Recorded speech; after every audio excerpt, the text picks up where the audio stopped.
Free speech, hate speech, two sides of the same coin, right? Not so fast. The lines are blurry, and that's a problem. Social media has amplified our voices for better or worse. A single tweet can go viral in seconds, reaching millions. It can spark movements and topple governments, but it can also spread hate and incite violence. Understanding the difference between free speech and hate speech is more important than ever. It's about finding the balance between protecting our right to speak freely and protecting each other from harm. From college campuses to the halls of Congress, the debate rages on. What constitutes hate speech and who gets to decide? Words have power, they can unite or divide.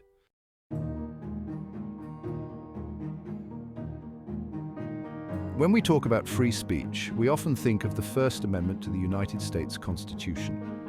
Congress shall make no law abridging the freedom of speech, a cornerstone of American democracy. But it's not just an American ideal.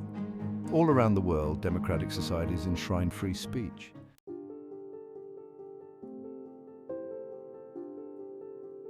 The idea of free speech isn't new, it's been debated for centuries. In ancient Greece, philosophers like Socrates and Plato grappled with free expression.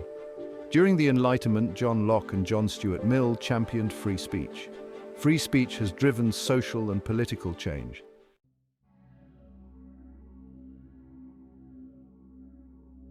If we have the right to free speech, does that mean we can say anything we want? Can you shout fire in a crowded theater? Can you spread lies and disinformation? The answer in most cases is no. Even defenders of free speech recognize limits. When words pose danger, society can restrict them.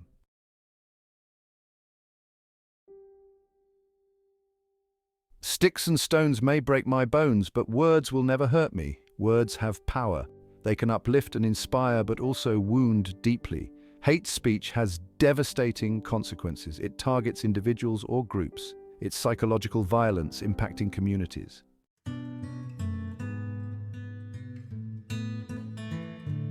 Defining hate speech often hinges on intent. Did they intend harm or just express an offensive opinion? Some say impact matters more than intent. Others argue intent is crucial. It's a complex issue with no easy answers. Intent can mean misunderstanding or inciting hatred.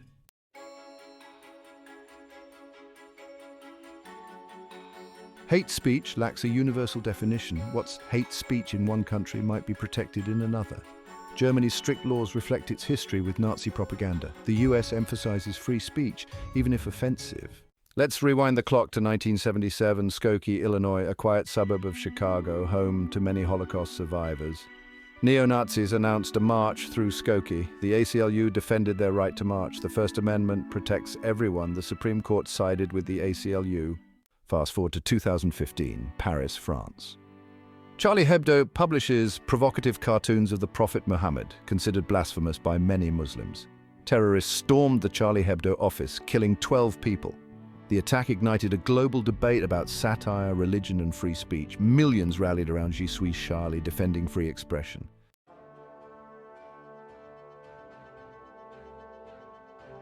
In today's digital age, the battle lines of free speech have shifted to the virtual world.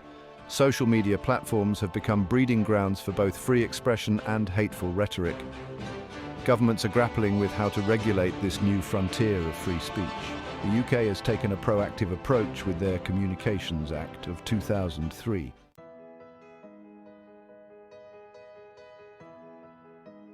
Social media, the ultimate paradox. It's a tool for connection and a catalyst for social change, but also a breeding ground for hate speech and misinformation. The same platforms that spread hope can also spread hate and division.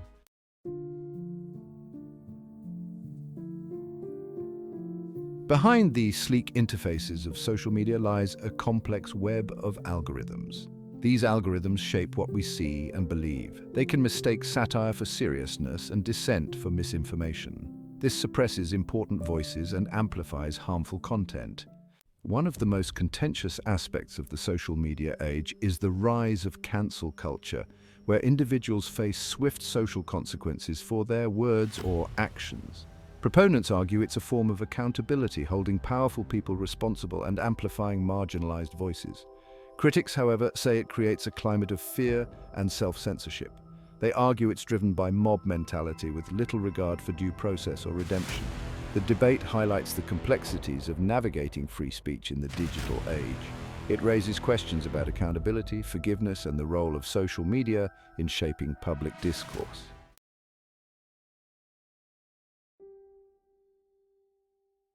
We've all felt the sting of hurtful words. A careless remark, a thoughtless insult, even a joke gone wrong. Words have the power to wound, to leave invisible scars that linger long after they're spoken.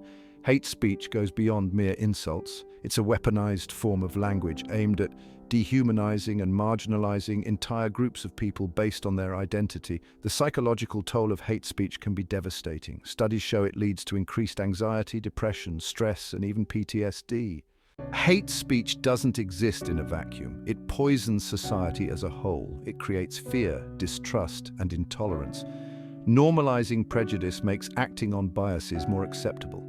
Constant dehumanizing messages make it easier to see others as less deserving. Hate speech can incite violence and discrimination. History shows hate speech can lead to genocide and mass violence. It also chills free speech, creating self-censorship. The right to free speech is a cornerstone of democracy, allowing us to express ourselves and share ideas. It's a powerful tool for social progress, but it can also be misused to spread misinformation and incite violence. The line between free expression and harmful rhetoric is often blurry. Balancing free speech and protecting communities is a delicate act. Some argue restrictions set a dangerous precedent, while others see hate speech as a form of violence. The debate continues with no easy answers. In the age of social media, where information spreads at lightning speed and the lines between public and private discourse are increasingly blurred, the complexities of navigating free speech and hate speech have become more pronounced. A single tweet, post, or video can go viral in seconds, reaching millions of people around the world, amplifying both the best and worst of human expression. Context, intent, and impact are crucial in determining hate speech.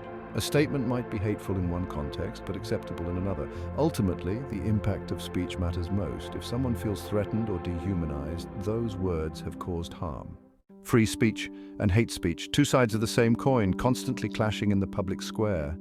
Finding a balance between these fundamental rights and responsibilities is one of the most pressing challenges facing democratic societies today. It's a tightrope walk, a constant negotiation between protecting the freedom of expression and safeguarding the well-being of individuals and communities. On the one hand, we have the fundamental right to express ourselves freely, to voice our opinions, even if those opinions are unpopular or offensive to some. On the other hand, we have a responsibility to ensure that our words don't incite violence, discrimination, or hatred towards others. Words have power, and they can be used to inflict real harm. How do we protect the right to free speech while also safeguarding against its potential for harm? It requires ongoing dialogue and critical thinking.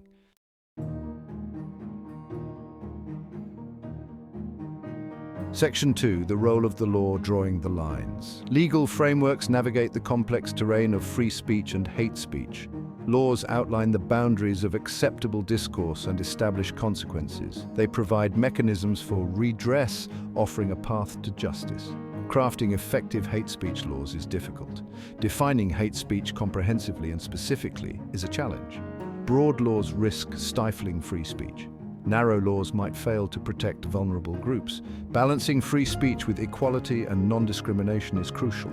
Courts weigh competing interests and make difficult judgments.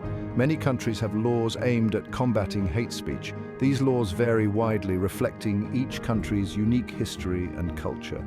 Germany has strict laws against hate speech due to its history. The United States prioritizes free speech even when offensive.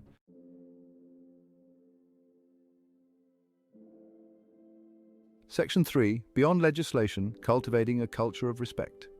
While legal frameworks are essential, they are only one piece of the puzzle.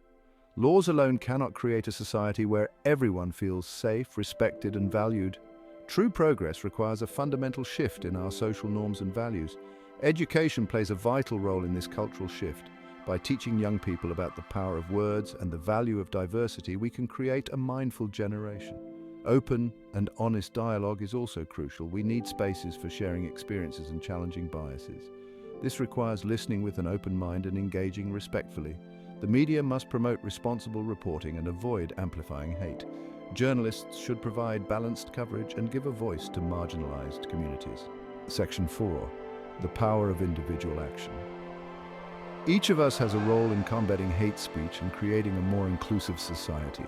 We can control our own words and actions. Every day we make choices about our interactions, both online and offline, challenge hateful language and educate ourselves and others. By being thoughtful and compassionate, we contribute to a world where everyone feels safe and valued. Free speech. Two words that carry immense weight, yet their meaning and application vary dramatically across the globe. What's protected speech in one country might be hate speech in another. This reflects the complexities of balancing freedom of expression with protection from harm. Imagine traveling the world, armed with your words, only to discover the rules change with each border. In some countries, you might encounter a robust public square, in others, a more restrictive environment. This global perspective is crucial for understanding the free speech versus hate speech debate.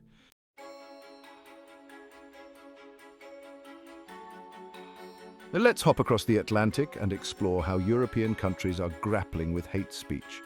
Many European nations, shaped by their experiences with fascism and genocide, have stricter hate speech laws. They argue these laws prevent history from repeating and promote inclusivity. Germany has some of the most comprehensive hate speech laws. The German Criminal Code prohibits incitement to hatred and Holocaust denial. Similarly, France has strict laws against inciting racial or religious hatred. However, these laws have not been without controversy. Critics argue they can stifle legitimate dissent and silence minority viewpoints. The internet has shrunk the world, transforming it into a global village where ideas, information, and hate speech can spread with lightning speed. This digital revolution has created new challenges for combating hate speech, as online platforms have become breeding grounds for extremist ideologies. Social media companies are now under scrutiny for amplifying hate speech and misinformation. Governments are grappling with how to regulate these powerful platforms, balancing free speech with the need to prevent online harms.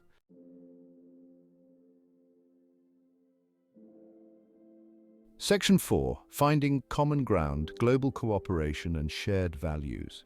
Despite diverse approaches to free speech and hate speech, there's a growing recognition that these issues transcend borders. From the United Nations to regional organizations, there's a push to develop global norms for combating hate speech while upholding free expression. This global effort is rooted in the belief that all people deserve to express themselves without fear of violence or hatred. Hate speech poses a threat to peace, security, and human dignity. Finding common ground requires open dialogue, mutual respect, and learning from one another's experiences. The goal is to create a world where everyone feels safe, respected, and valued. It's a challenging but essential task requiring a global effort and shared commitment to a just and equitable world.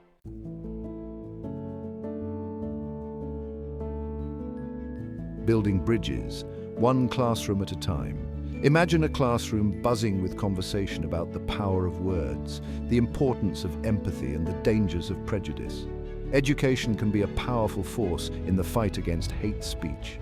From a young age, children absorb information and form opinions about the world. Education shapes attitudes towards free speech, hate speech, and respectful dialogue. By teaching critical thinking, challenging stereotypes, and embracing diversity, we can foster a more inclusive society. It's about teaching kids how to think, not just what to think, empowering them to be active citizens, capable of standing up against hate speech.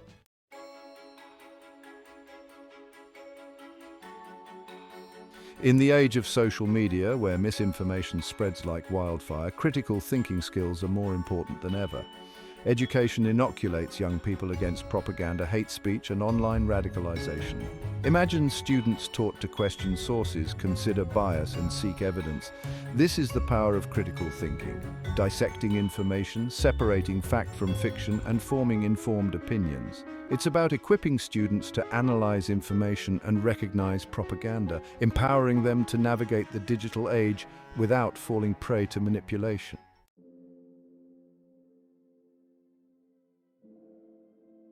Section 3. From the classroom to the public square.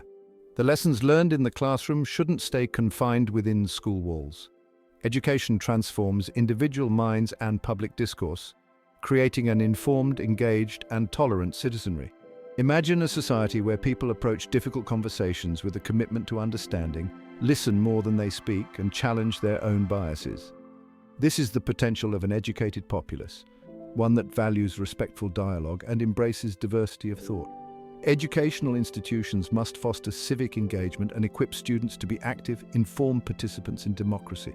Schools, community organizations, and families all play a role in creating spaces for respectful dialogue. By fostering open communication and mutual understanding, we can build a just and equitable world for all.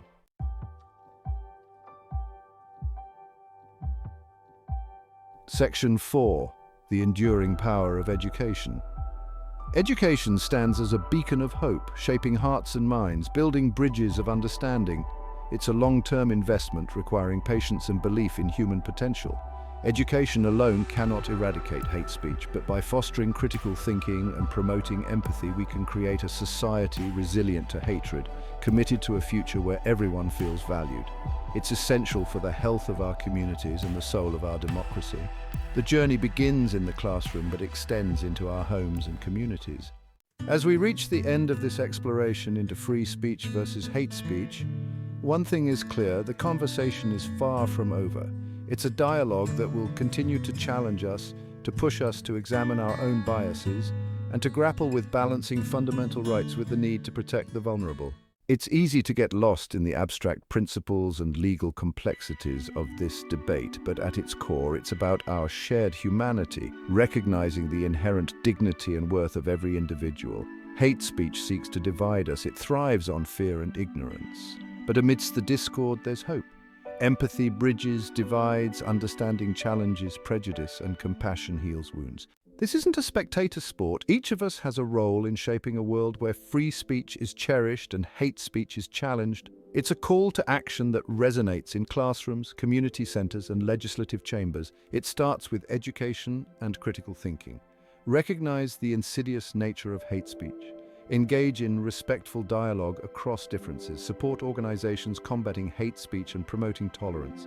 Hold ourselves and each other accountable. Speak out against injustice, even when it feels risky. Use our voices to amplify messages of hope and understanding. The journey towards a more just and equitable world is long and arduous. There will be setbacks and moments of doubt. But by embracing free speech responsibly, challenging hate speech, and choosing hope over fear, we can build bridges, not walls.